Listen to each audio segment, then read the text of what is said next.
Meeting এর পরিচালকরা যদি ভাষণ দেয় সময় তো নষ্ট হবে। পরিচালকরা শুধু নাম বলবে। আর এই যে এত মানুষ, এরা কে? সব নেতা, আদলি, সব নেতা, আদলি নেতা, সিটি নেতা, আতি নেতা, পাতি নেতা, সবাই এখানে নেতা। কর্মী কমে যাচ্ছে, নেতা বেড়ে যাচ্ছে।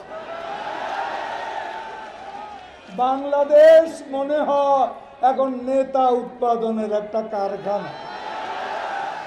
কর্মী উৎপাদনের কারখানা চাই, নেতা উৎপাদনের নয়। অনেক নেতা আছে আওয়ামী লীগে। কেন? চেহারা দেখাতে কি লাভ? এই চেহারা দেখিয়ে কি লাভ?